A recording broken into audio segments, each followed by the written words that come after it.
দর্শক, একজন প্রবাসী দেশে ফিরেছেন, তবে কষ্টের কথা তিনি তার পরিবারকে খুঁজে পাচ্ছেন না এবং তিনি তার গাড়ি খুঁজে পাচ্ছেন না। তিনি এই বড় বড় যে লাগেজগুলো সেগুলো কষ্ট করে ঠেলে ঠেলে তিনি কিন্তু এই বিমানবন্দর দিয়ে নিয়ে যাচ্ছেন এবং তার যে কষ্ট সেটি কিন্তু তার কথার মাধ্যমে আমরা একটু শোনানোর চেষ্টা করছি তার কাছ থেকেই। খুবই কান্না পাচ্ছে, খুবই কি বলবো, ভাষায় প্রকাশ করতে পারতেছি না।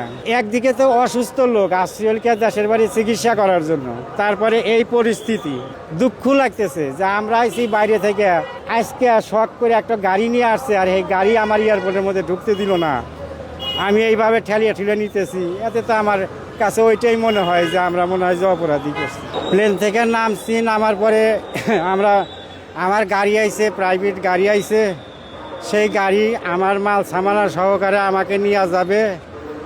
এই উড়াউড়ি এই ইয়ার জন্য, এই লোকজনের জন্য এয়ারপোর্টে কোনো প্রাইভেট গাড়ি, আমাদের প্রাইভেট গাড়ি ঢুকতে দিচ্ছে না, আমাদের মতো যারা গাড়ি নিয়ে বাইরে থেকে আসছি।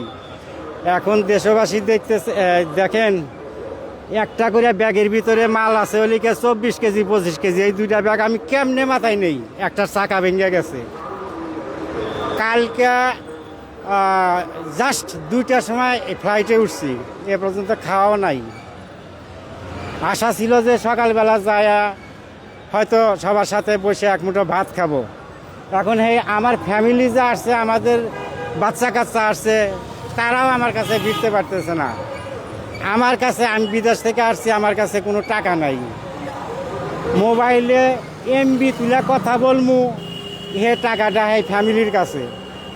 এখন তারা আমার কাছে আসতে পারতেছে না, আমিও তাদের কাছে এই জিনিসগুলো নিয়ে যাইতে পারতেছি না। লাস্ট পর্যায়ে সিদ্ধান্ত নিলাম যে এই মাল সামানা হয়তো মাথায় নিমু, আর নইলে রাস্তার ভিতর যেমন টেনে টুনে নিয়ে দেই। তারা কোথায় আছে আমি তাও বলতে পারতেছি না, তারা এখন কোথায় আছে আমি তাও বলতে পারতেছি না। আমার বাসা সিরাজগঞ্জ। সিরাজগঞ্জ যাবেন? আমি সিরাজগঞ্জই যাব। তাদের সাথে দেখা করিয়া তাদের সাথে তারাই আমাকে নিবার লেগে আসছে। এখন তারা কোন জায়গায় আছে, আমার মোবাইলে নেটও নাই। টাকা তুলমু, কোন জায়গায় যায় টাকা তুলমু, এই এলাকার কয়েকটা জায়গাতে ঘুরলাম, হে দোকানও পাই না টাকা তোলা।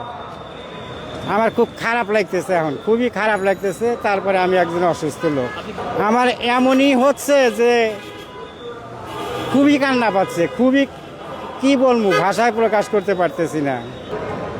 একদিকে তো অসুস্থ লোক আসছিলকে দেশের বাড়ি চিকিৎসা করার জন্য, তারপরে এই পরিস্থিতি, ঠেলিয়া নিমু কোন জায়গায়, আর কোন জায়গায় যায় আমি তুলমু, মানে যে কি নেট ইন্টারনেট 2-4 টাকার যে তুলমু, তুলে যে তাদের সাথে কথা বলমু, সে পর্যন্ত যাওয়ার সমস্যা হয়ে যেতেছে।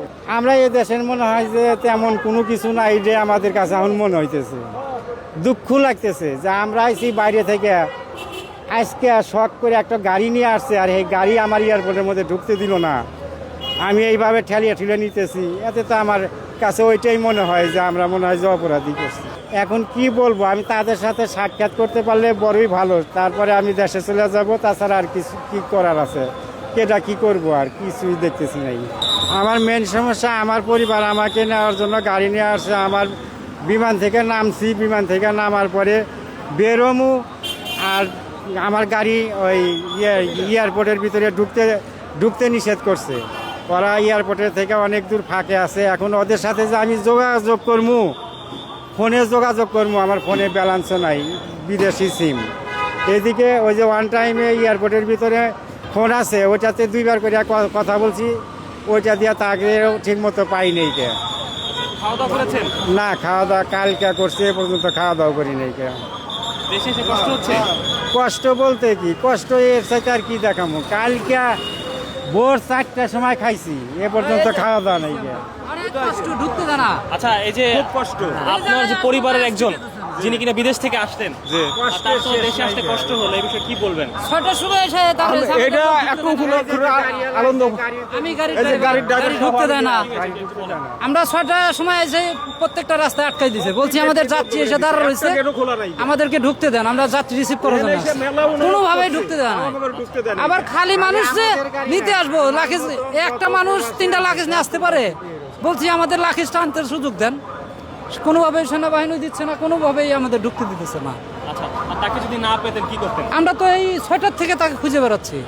আমরা এখানে আছি, ওনার কাছে ফোনে চার্জ ব্যাটারি শেষ হয়ে গেছে, তাহলে আমরা কিভাবে তাকে খুঁজে পাবো? এরা ফিরাতে চলে যাইতো, আমারই বিপদ। মানে আমি তো বিদেশ থেকে আসছি, আমার কাছে বাংলাদেশি টাকাও নাই, গাড়ি ভাড়া দিয়ে যে যাবো, আমার কাছে বাংলাদেশি টাকাও নাই, এই এক বড় সমস্যা।